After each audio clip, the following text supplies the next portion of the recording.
Então, como é de praxe, vocês sabem, eu vou pedir a todos que façam 2 respirações profundas, sentem confortavelmente, para a gente daí fazer uma pequena prece, já com um estado de relaxamento.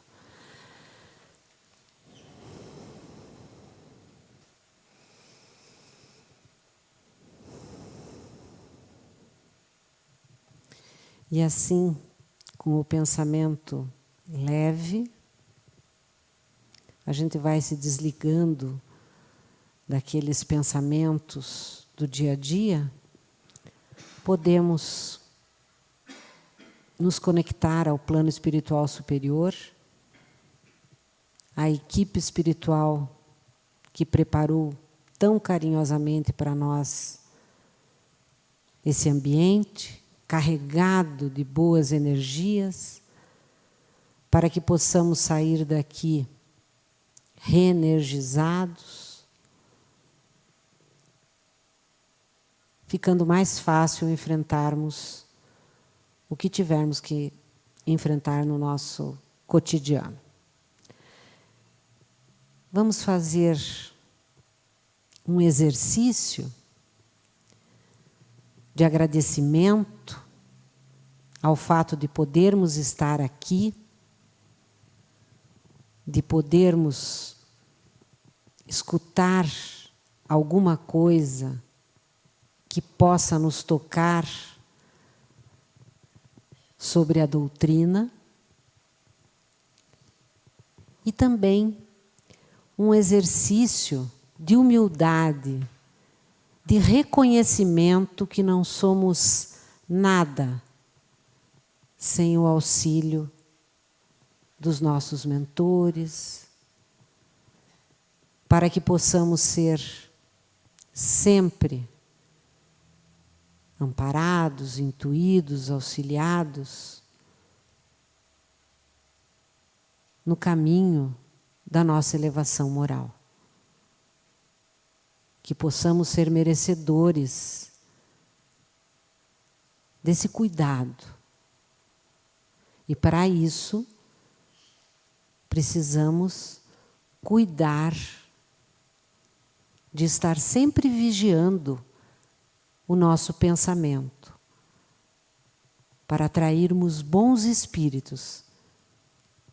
E estes, sempre que pedimos o auxílio, eles nos atendem. Que assim seja. Então, a assessoria doutrinária, nesse mês de abril, ela fez uma série de palestras, sugeriu temas, né, para as pessoas que vêm aqui conversar, sobre a história do Espiritismo. Até porque, em 18 de abril de 1857, foi o dia de lançamento do Livro dos Espíritos, né? Onde tudo começou. As pessoas tomaram conhecimento, né, dessa doutrina. E não sei se todos sabem, mas já tem uma lei que reconhece o dia 18 de abril como o dia do Espiritismo. Então, assim, já somos reconhecidos, né? Isso é importante. E me coube falar sobre Amélie Gabrielle Boudet. Não sei se todos sabem, mas é Madame Kardec. Minha doce Gabi, como Kardec a chamava. E em 2017, eu fiz parte do grupo de dança espírita aqui do Centro Espírita Luz Eterna. E o que é a dança espírita? É uma dança normal, com movimentos, passos, coreografia, mas inspirada em uma obra espírita, né? E nós, naquele ano, resolvemos homenagear Amélie Gabrielle Boudet. No ano anterior, tinha sido lançado este livro, que, por acaso, nós vamos dar um pequeno spoiler aqui, o resumo desse livro, mas eu aconselho, quem quiser aprofundar, é uma leitura muito agradável, vale a pena, e tem alguns exemplares na nossa livraria. E o autor esteve aqui na apresentação inaugural, que foi em setembro de 2017. Uma pessoa muito simpática, muito incrível. E ele deu um livro, A História que o Tempo Quase Apagou, porque ele diz que teve um trabalho imenso para recuperar toda a bibliografia de Amélie Gabrielle Boudet. Sobre Kardec, muito material, mas sobre ela foi um pouquinho mais difícil. E ele nos presenteou com essa obra que vai nos revelar a importância desta mulher para a nossa doutrina, né? O livro é dividido em 3 partes. A primeira fala da menina Amélie até o casamento com Kardec, até a morte de Kardec. Depois, a parte importantíssima que Amélie viveu para garantir essa doutrina pura que nós estudamos até hoje, que vai da morte de Kardec até o falecimento dela. Foram 14 anos. A parte 2, então, é a viúva Kardec. E a parte 3, depois de Kardec, porque ainda tiveram algumas confusõezinhas. Esse livro, o prefácio dele, é uma psicografia que uma médium recebeu em Atibaia, de Berti Froppo, que é uma pessoa importante na vida de Amélie, do espiritismo, e a gente vai ver ela no decorrer da nossa conversa.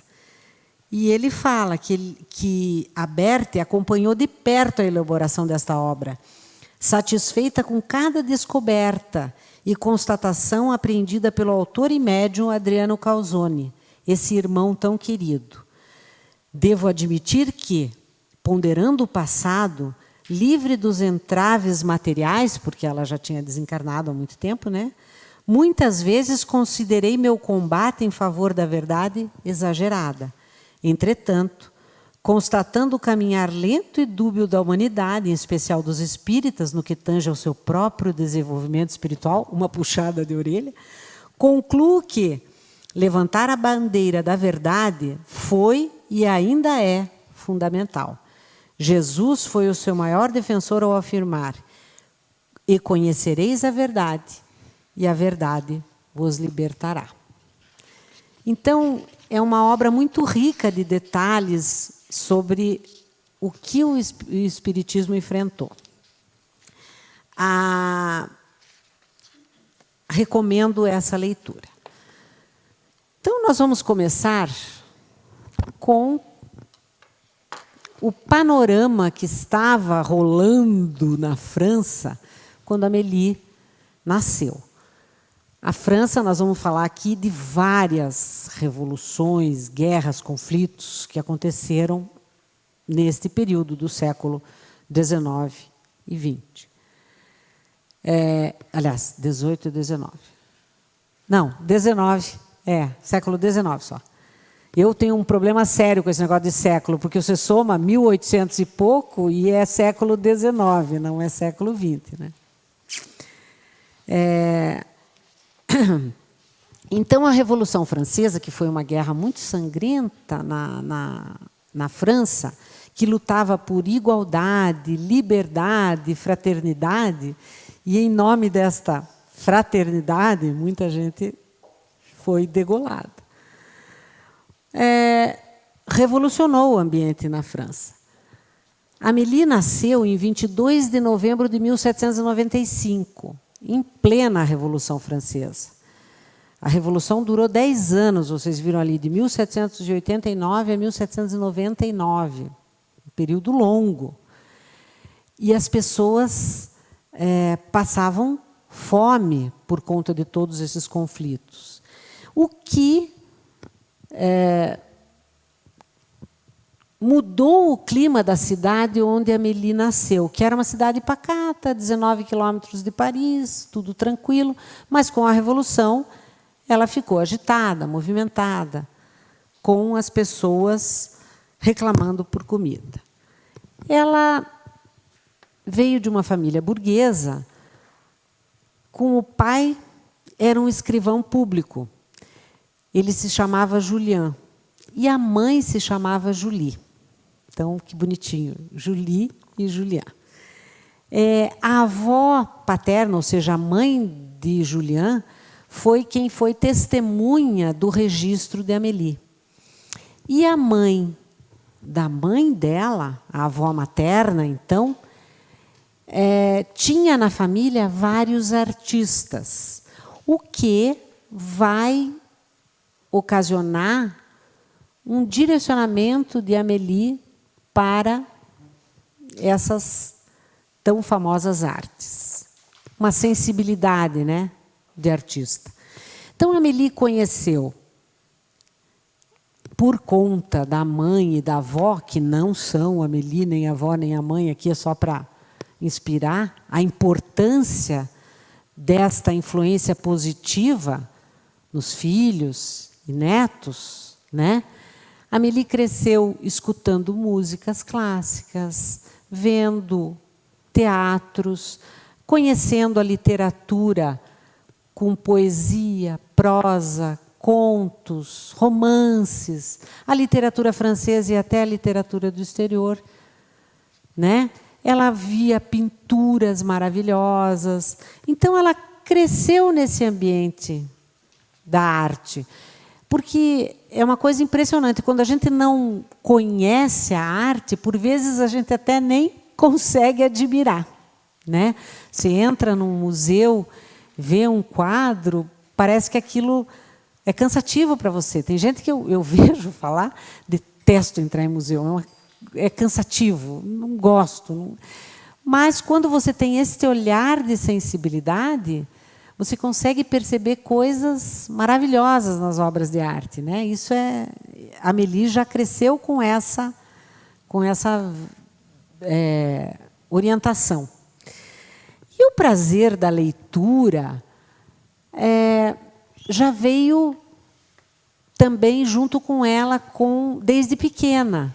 E ela já tinha o gosto por ensinar, aquela coisa de criança pequena que brinca que é professora, põe as bonequinhas todas no quarto e faz chamada, e etc. e tal. A Amélie também já tinha esse gosto pelo ensino. E já tinha conhecimento do método de Pestalozzi, que é um método onde considera a observação e a intuição a motivação para que a pessoa queira aprender.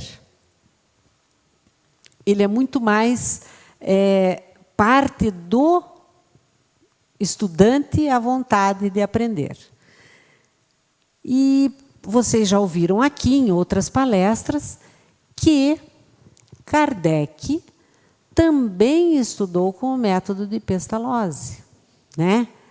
Coincidência? Não. Será que a espiritualidade estava preparando Amélie para esta missão tão importante quanto a de Kardec? Com certeza. A escolha da família, o ambiente onde ela foi criada, a sua educação, é que contribuíram para que ela pudesse desempenhar bem o seu papel.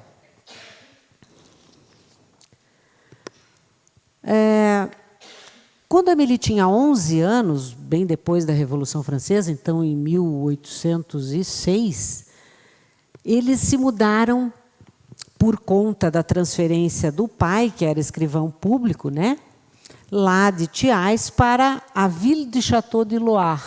Aqui vai ter uma aula de francês também gratuita, incluída no mesmo preço da palestra.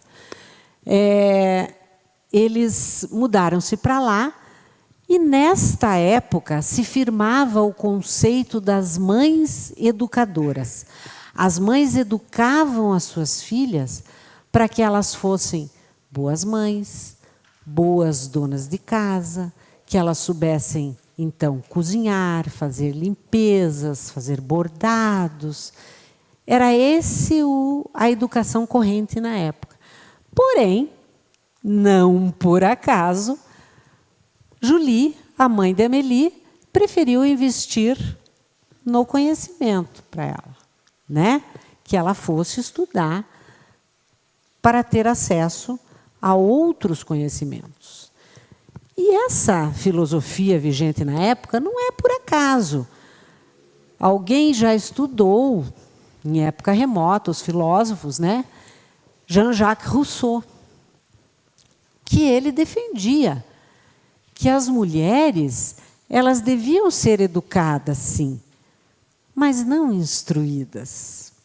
Elas precisavam ser úteis, agradáveis, como boas mães. Até me arrepia falar, gente, mas é o que ele falava, é o que tinha na época.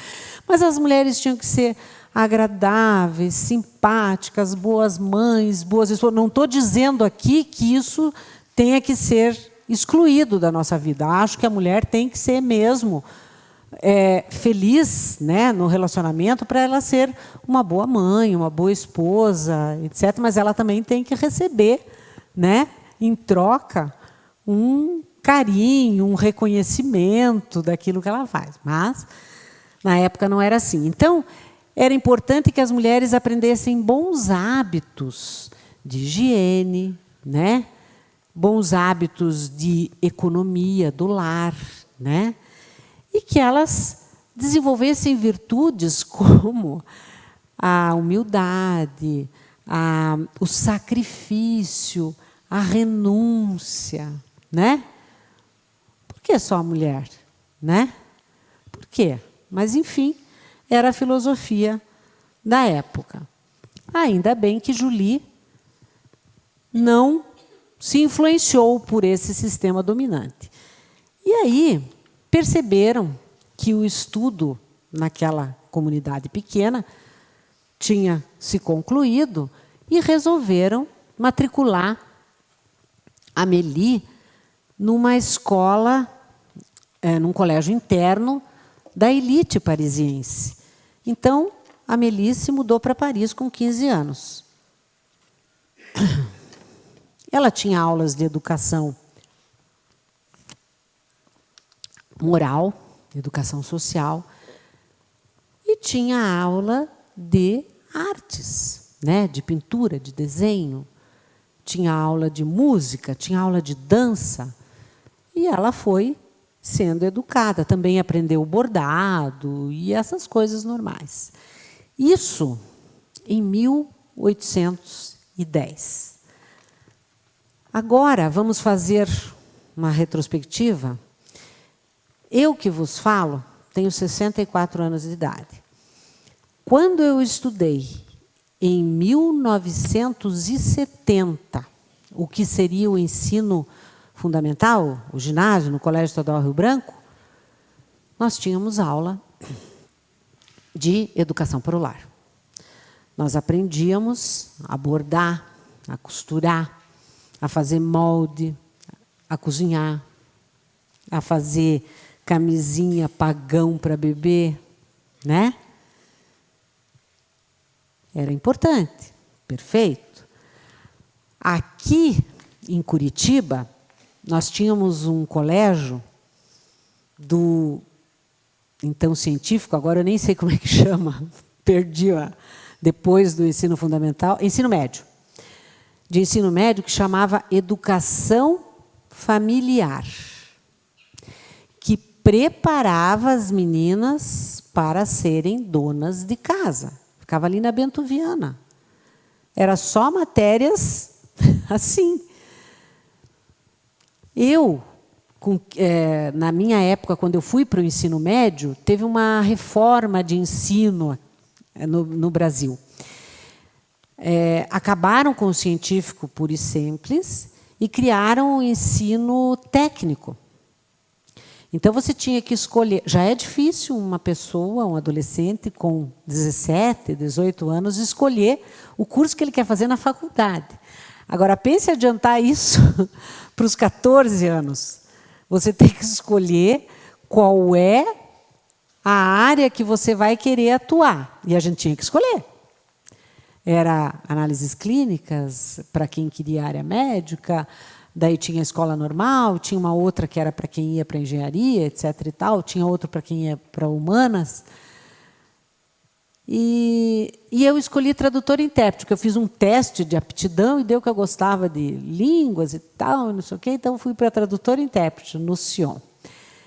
Cheguei lá, tal, primeiro ano, estudando, tal, tinha inglês, francês, tinha uma série de matérias, né? Mas cadê a química, física, né? Biologia? Gente, nós vamos sair daqui e vamos fazer vestibular? A diretora me chamou lá e disse assim, não, Rose, não é. Aqui as meninas vêm estudar para se preparar para casar, são todas de boas famílias curitibanas. Aí eu falei, então, sério, eu já descobri que aqui não é o meu lugar. Não vai ser aqui que Rose vai fazer o científico. E aí mudei de colégio, etc. e tal, me preparei, fiz. Então, assim, você veja, isso é em 1974. É absurdo a gente ver um preconceito, rotular as mulheres como só podendo fazer alguma coisa, né? Quando eu dei uma palestra aqui sobre a mulher, eu sempre achei que as mulheres não gostavam de jogar futebol, que não era proibido para as mulheres jogarem futebol. Tinha uma lei que proibia. Então, assim, é complicado você ter que ir vencendo, né, as etapas. Graças a Deus o mundo está evoluindo e a mulher está chegando. E graças a mulheres como a Amélie Gabrielle Boudet. Nós temos vários ícones que nós deveríamos ajoelhar para a Meca e agradecer, que elas enfrentaram muito mais preconceito e discriminação para que a gente pudesse estar aqui hoje. E a Amélie já percebeu a diferença da maneira de estudar lá no ensino médio dela. Como é que se estudava artes? De uma maneira rígida. Então, assim, a pessoa ia pintar um rosto. Então, era obrigatório começar pelos olhos, depois ir para o nariz, depois subir para as orelhas, depois fazer a boca, e daí fazia o contorno e terminava. Como é que um artista vai começar tudo igual? Eu já vi, por conta de médiuns, pictógrafos, né, que fazem as pinturas de artistas famosos, começar uma pintura invertido, do lado de baixo, e vai vindo, e fica uma pintura maravilhosa, né? Então, o artista tem que ter essa liberdade. Ele tem que se inspirar e começar e desenhar. Não é uma coisa que você começa sempre pelos olhos e vai. Não é uma coisa rígida, né? E como a Amélie tinha estudado pelo método Pestalozzi, para ela aquilo era um sacrilégio, né?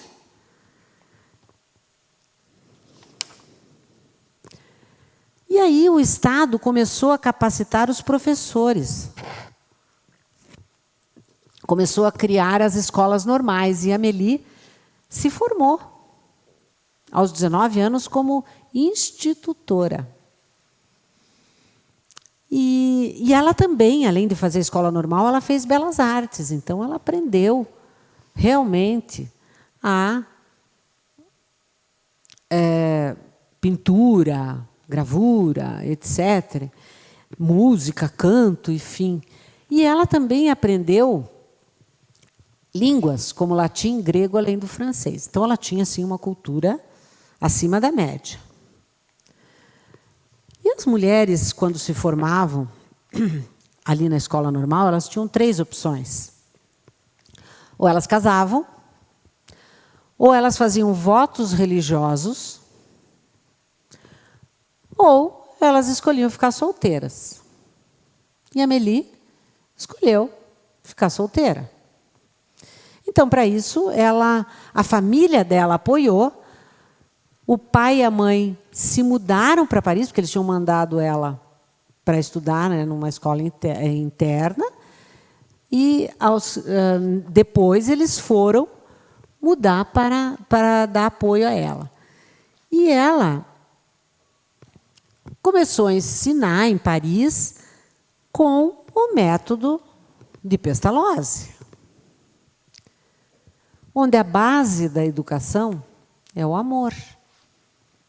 Não se critica o estudante. Você não entendeu, né? Você vai procurar respeitar a individualidade do aluno.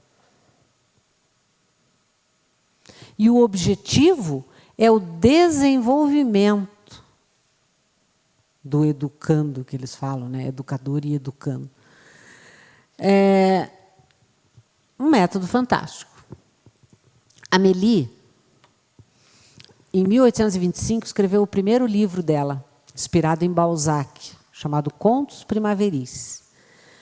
Depois ela escreveu outros livros e as suas obras foram recomendadas pelo ministro de Instrução Pública de Gramáticas da França. Seria o nosso ministro da Educação, né? Livros que seriam adotados nas escolas da França. Então, assim, não era qualquer coisa. Eram obras realmente de peso.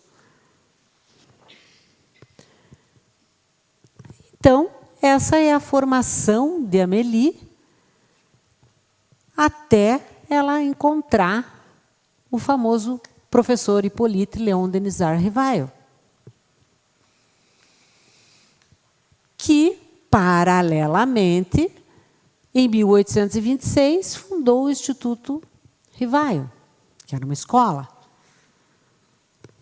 E como eles se conheceram? Eles se conheceram, com certeza, o livro fala, não tem registro nenhum, mas nos sarais musicais e literários que aconteciam na França, em Paris. Né?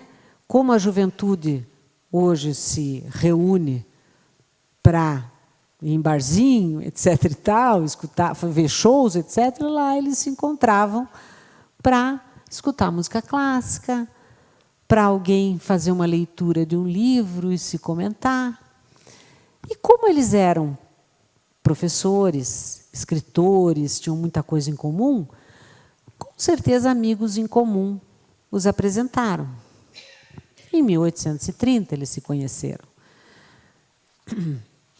No ano seguinte, quem veio na palestra da semana passada viu o Newton falando sobre as cartas de Kardec. Kardec pede Amélie em casamento para o pai dela.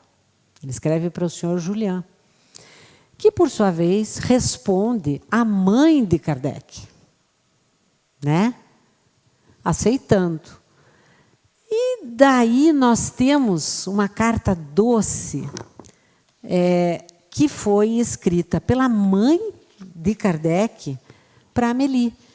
E tem trechos aqui no livro, onde ela revela que está muito contente de encontrar aqui a ocasião para expressar toda a minha satisfação e o quanto eu desejo recebê-la, que você venha para aumentar a nossa família com a sua amável pessoa.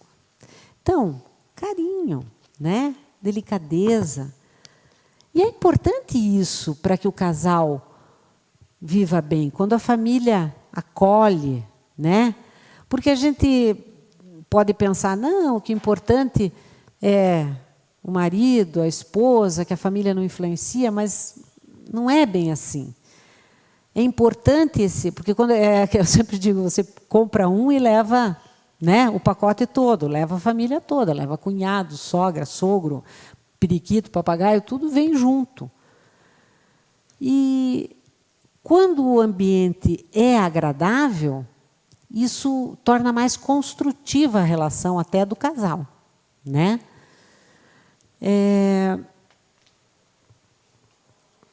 Ainda tem uma outra carta de Kardec que ele escreve para Amélie com toda a delicadeza, comunicando que depois que eles casarem, eles vão morar numa casa anexa ao Instituto Rivail, junto com a mãe dele e com o tio. Você veja que ela comprou um, levou três, né? Mas todo mundo se dava muito bem. E esse casamento aconteceu em 9 de fevereiro de 1832. E eles tinham muita coisa em comum. Eles eram, de novo, professores, pedagogos, escritores, né? Autores reconhecidos pelo Ministério da Educação da França. Eles adoravam as mesmas manifestações artísticas da época, porque se conheceram nessas manifestações. Eles admiravam Pestalozzi. Ambos eram de famílias burguesas que tinham parentes que foram guilhotinados na Revolução Francesa. Então, eles vinham de famílias católicas, porém, eles estavam com a mente aberta a novas descobertas, né? Por acaso? Não, né? Rivail tinha 1,65 m, era ruivo, e Amélie, ela era um pouco mais baixa, mas ela tinha 9 anos a mais que Kardec. Coisa também diferente para a época, né? Mas ela tinha uma aparência bem jovial. Então, ela se casou, para a época, assim, com uma idade que as pessoas já não acreditavam mais. Ela tinha 36 anos. Kardec tinha só 28.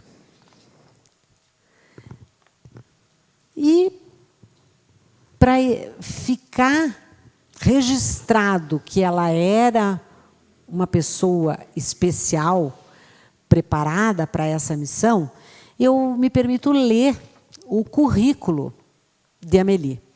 Então, ela era pedagoga, linguista, distinta gramática, poetisa, escritora e autora, institutora de letras e belas artes, artista plástica, desenhista, aquarelista, gravurista, miniaturista e fazia pintura autodidata. Não é pouco, né? Eu gostaria de ter uma qualidade dela, já ficava bem, não tenho nenhuma. Ela realmente uma mulher que estava à frente do seu tempo. Mas nem tudo foram flores na vida do casamento. 2 anos depois, eles tiveram que fechar o Instituto Rivail. E em 1837, Amélie teve que pedir para Kardec que emprestasse dinheiro para o irmão dela, que estava passando necessidades. Em 1844, o casal foi despejado por falta de pagamento. Então, enfrentaram bastante dificuldades. Apertei um negócio que não estava. Como eu falei que a gente ia falar de várias revoluções ali na França, teve uma nova revolução em 1848. Em 1852, Napoleão Bonaparte se decreta imperador vitalício. E aí ele decreta que o ensino laico, né, por pessoas comuns, leigas, não era mais oficial na França, que era só o ensino pelo clero.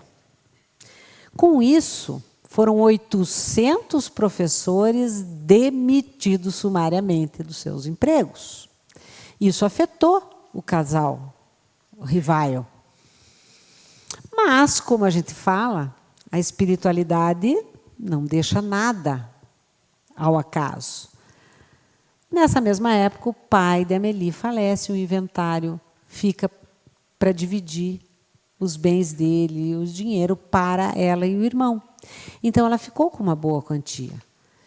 E aí pôde suprir as necessidades do casal. Em 1854, já vimos aqui em outros palestras, começam os fenômenos das mesas girantes, né? E é lógico que a Amélie se interessou antes de Kardec. Será que as mulheres são mais, né? Gostam, são mais curiosas? Será? Então, Rivaio ficou na dele. Não, precisamos observar mais, precisamos ver se isso aí vai ser bom, se não vai ser bom, etc. E não. A Amélie já estava querendo conhecer isso. E daí, em 1855, o senhor Pleine-Mazon convidou para casa, e Kardec tomou conhecimento, e daí ele sentiu que era uma coisa importante.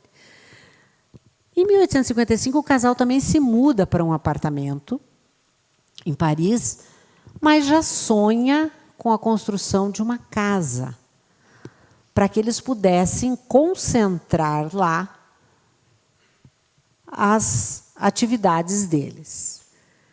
Em 1857, com a ajuda financeira de Amélie, foi publicado o Livro dos Espíritos. Eles também estavam completando 25 anos de casado. Eles casaram em 1932. Em 1937, eles fizeram bodas de prata, né? Kardec passou... Aliás, o professor Rivaio passou a adotar o pseudônimo druida, né, de Allan Kardec, e ele ainda criou o Círculo Parisiense de Encontros Espíritas, que acontecia na casa dele. Em abril de 1858, fundou-se, um ano depois do Livro dos Espíritos, né, a Sociedade Parisiense de Estudos Espíritas, chamada SPEE. E, para ela funcionar, foi alugado um salão, pago o aluguel por um ano, no Palais Royal. O presidente espiritual era São Luís. E Amélie decorou a sede com obras, pinturas e gravuras mediúnicas. Em 1859, Kardec, então, com 55 anos, foi afastado do magistério e foi também demitido dos empregos de contador que ele tinha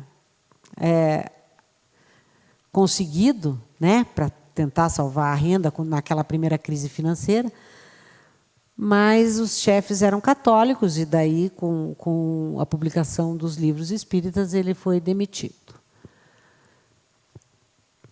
Então, a gente precisa fixar que a Amélie, além de ser a esposa querida, que cuidava da casa, cuidava da roupa de Kardec, ela também foi colaboradora do trabalho de Kardec.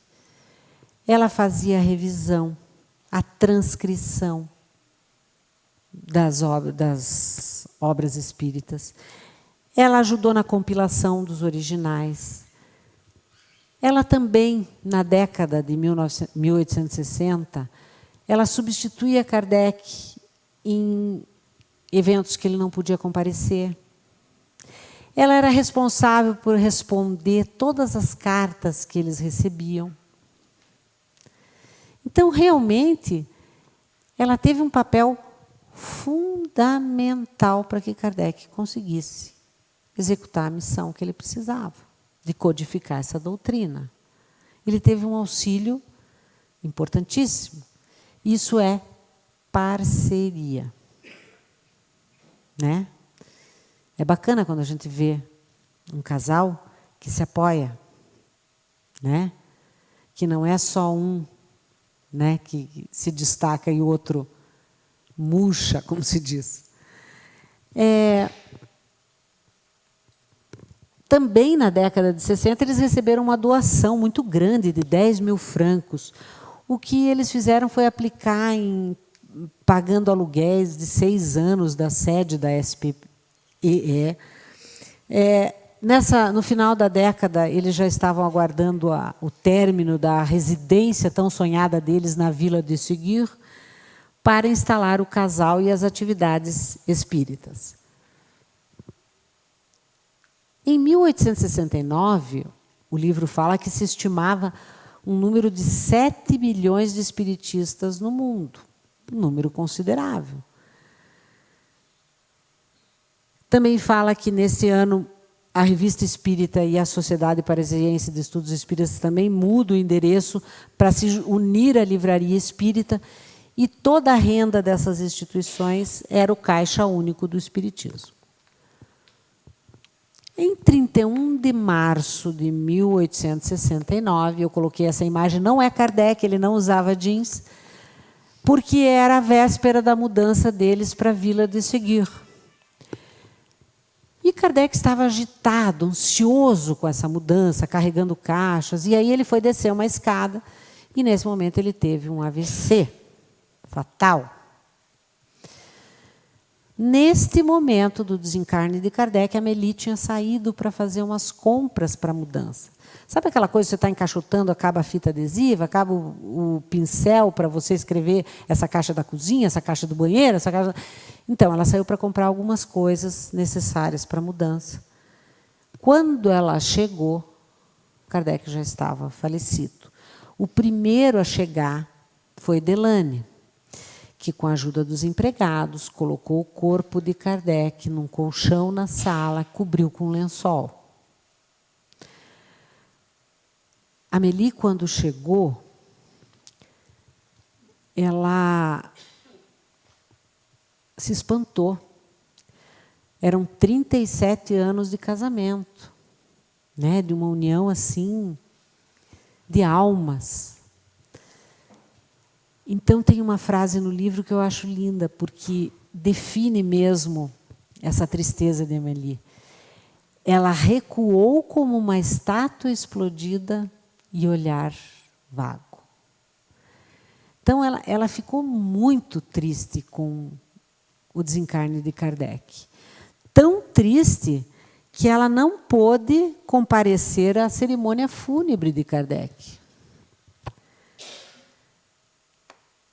Mas ela se recuperou.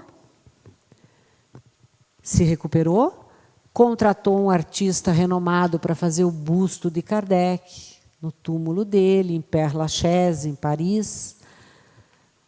Esse túmulo vocês já viram aqui também na palestra do Neuto. É muito bonito. Realmente é uma emoção ter podido estar lá também. E está sempre assim florido, sempre.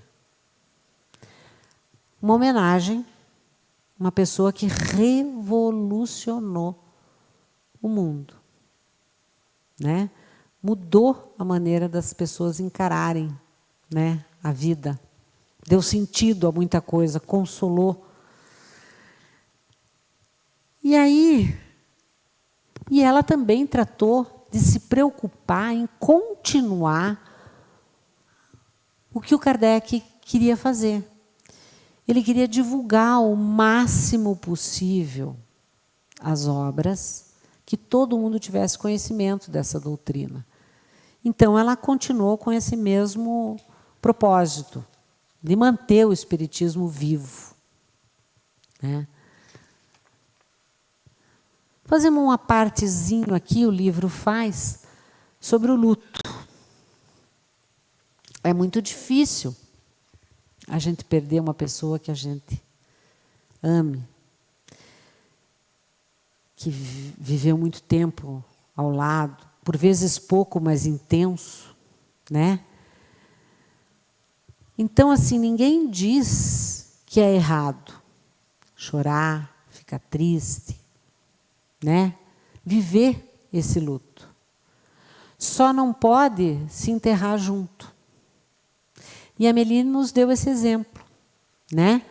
Ela sofreu muito, mas ela percebeu que, em homenagem a Kardec, ela precisava se levantar e continuar a trabalhar pelo espiritismo. E foi o que ela fez. Então, ela mudou-se, como estava programado, né, pelo casal, para a Vila de Seguir. E ela continuou a participar das reuniões da Sociedade Parisiense de Estudos Espíritas. Porém, tudo tem um porém, né? Ela sofreu o desrespeito de alguns espíritas. Por quê? Porque ela era mulher. E porque ela já era idosa, ela estava com 74 anos. Difícil, né? Tem pessoas que se dizem, né? Não, eu sou uma pessoa boa, etc. e tal, mas não respeita a ideia de uma pessoa apenas porque essa pessoa é mais velha. Ah, essa pessoa não entende. Não é mais assim. Será? Será que os verdadeiros valores mudaram?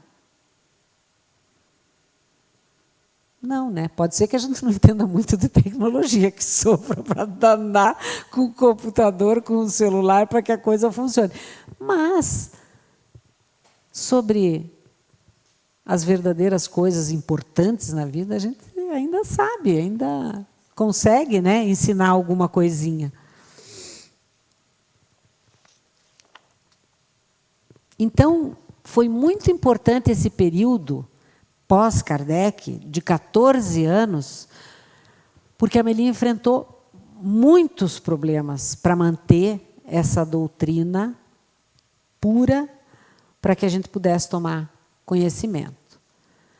Em 1871, teve outra revolução na França, chamada Comuna de Paris, e o senhor Lemarie perdeu o emprego, teve que sair da casa que ele morava com a família. E aí a Amélie ficou penalizada, pegou um dos imóveis que ela tinha no seu patrimônio e cedeu para que o senhor Lemarie morasse com a família. Depois nós vamos ver que ele não foi tão reconhecido assim, né? Lemarie meio que se perdeu na sua função, né, de líder do espiritismo. Ele achou que poderia unir o espiritismo à teosofia, uma sociedade secreta, ao esoterismo, ao transformismo, enfim. Mas daí ele se tocou que a teosofia não admitia a comunicação com os espíritos. Já não deu muito certo. Mas, mesmo assim, ele queria alterar as atividades do espiritismo. Em 1881, a Amélie já estava com 85 anos, com a saúde debilitada, e sofrendo um desrespeito em toda a reunião que ela ia, por parte de Lemarie.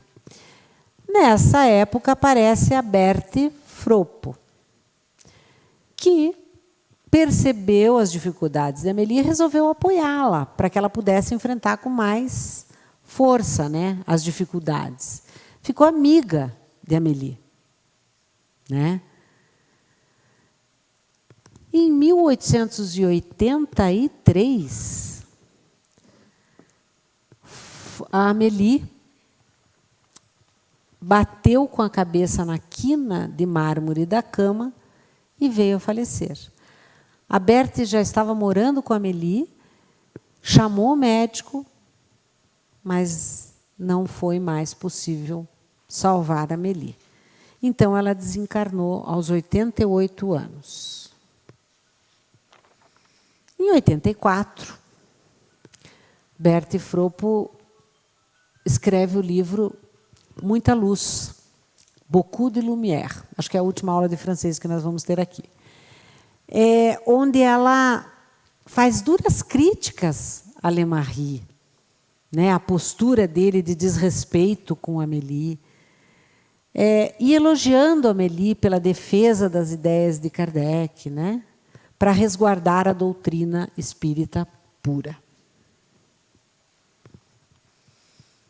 E aqui, no início do livro, tem um trecho do discurso de Gabriel Delane no funeral de Amélie. Madame Allan Kardec foi verdadeiramente a mulher forte seguindo o Evangelho. Então, assim, um reconhecimento do trabalho de Amélie.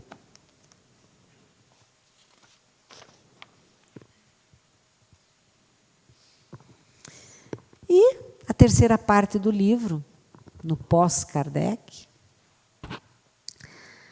fala dos problemas enfrentados na destruição de vários documentos e obras mediúnicas, artísticas do Espiritismo. Na intenção de Lemarie de assumir o patrimônio todo que era de Amélie, mas Amélie deixou um testamento muito claro, dizendo que a sua fortuna era para a continuação dos trabalhos de divulgação das obras de Allan Kardec e para a caridade espírita. Em 1885, morre Victor Hugo, que é um grande escritor francês, escreveu Corcunda de Notre-Dame, Os Miseráveis e tal. E eu tomei conhecimento, que para mim foi uma surpresa, quando eu li o livro, que ele tomou conhecimento do Espiritismo antes de Kardec. Kardec foi em 1855 e ele foi em 1853. E ele deu um depoimento que a vida dele mudou completamente quando ele tomou conhecimento da vida após a morte. Ele era uma pessoa extremamente generosa, cuidava de obras sociais, etc. E ele deu algumas comunicações, né, mediúnicas. Lemarie precisou sair do imóvel que tinha sido doado por Amélie, porque a família... Então, Amélie tinha sobrinhos vivos, né, reclamaram, entraram na justiça, etc. E ganharam na justiça esse patrimônio. Em 1895, fecha a livraria espírita por falência, administrada por Lemarie. E ele falece em 1901, bastante debilitado. E quem assume o controle do espiritismo? Leon Denis e Gabriel Delane, que eram discípulos de Kardec e lutavam pelos mesmos objetivos de Kardec. Então, isso facilitou que o Espiritismo passasse essa fase de turbulência para entrar num caminho de continuação mais tranquilo até os nossos dias. O livro também traz a importância de se trazer essa doutrina para o Brasil, de como que aconteceu, né? Foi o Dr. Bezerra de Menezes, etc. É muito interessante a colocação que tem no livro. Então, que fique claro aqui a missão de Amélie, né? Que além de contribuir, de ser uma facilitadora para a missão de Kardec, ela teve uma missão importantíssima de manter o Espiritismo, essa doutrina pura, até os nossos dias. Né? Ela enfrentou um período de turbulências muito forte, inclusive acho que foi o Newton, foi o Dr. Selle que falaram das fotografias espíritas que enganaram a Amélie. Tem tudo isso no livro, etc. E tal, são coisas interessantes de ver a força dessa mulher. Ela teve que mudar estatuto de sociedade espírita para poder manter, né, que não fosse tomada num sistema ditatorial, etc. E tal. Então, assim, uma pessoa que realmente foi importante para a nossa doutrina. E, como eu falei aqui no começo da dança espírita, eu vou colocar um trechinho da apresentação, só para vocês terem a ideia de como uma obra de dança pode ser inspirada na obra espírita.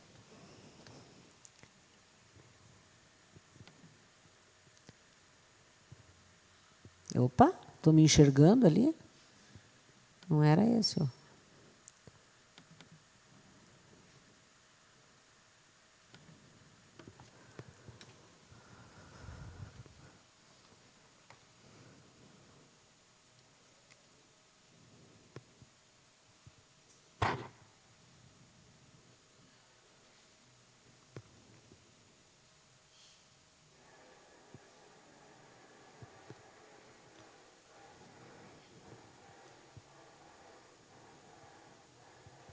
Então, como se fala que a Amélie nasceu no ambiente da Revolução Francesa, começa a coreografia, a dança, com os soldados lutando.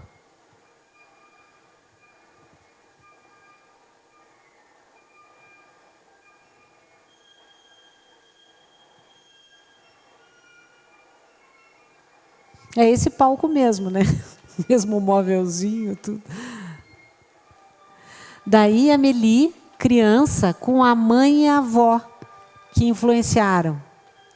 Daí é outra música, outra...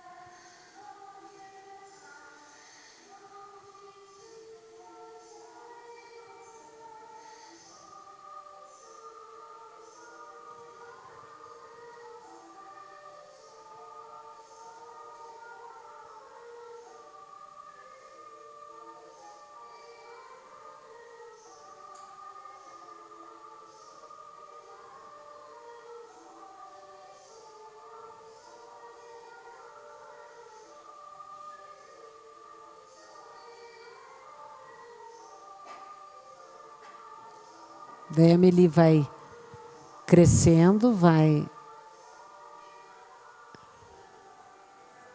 conhecendo o mundo, né? As amigas.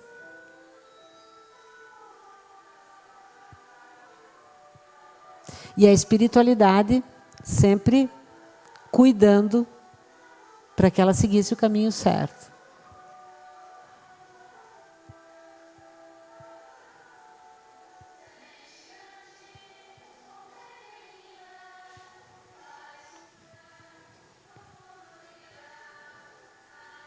Nós não vamos ver a apresentação inteira, então eu vou pular.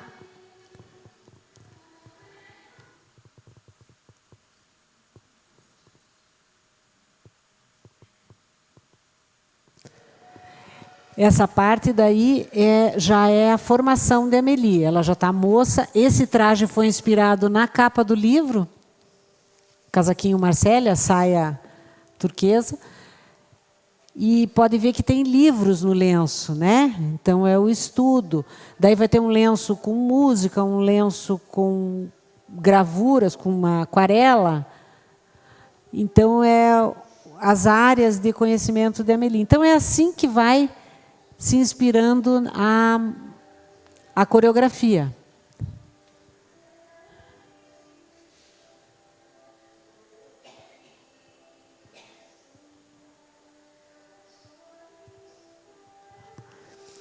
Daí tem um momento que ela conhece Kardec, como não tinha o bailarino, vocês vão ver o que foi feito para Kardec. Aí.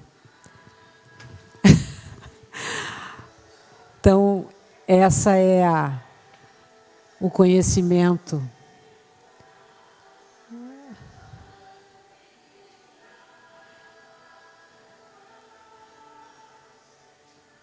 Todas eram Amélie.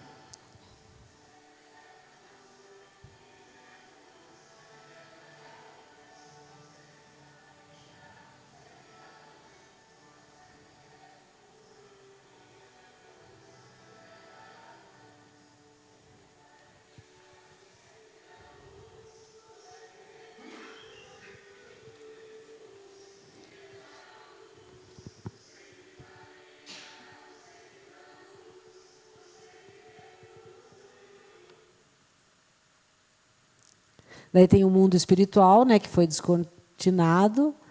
bem rapidinho, e daí tem a morte de Kardec.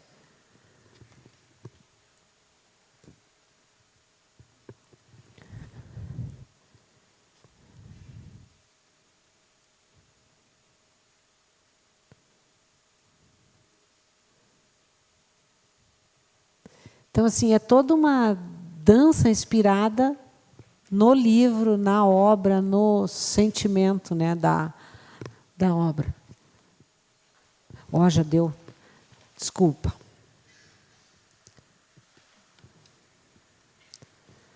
Então, gente, era isso. Muito obrigada a todos, né? E que vocês voltem para os seus lares, então, um pouco mais reconfortados, tranquilos, e que possam transmitir isso a todas as pessoas que convivem com vocês. Vão em paz. Ok? Obrigada.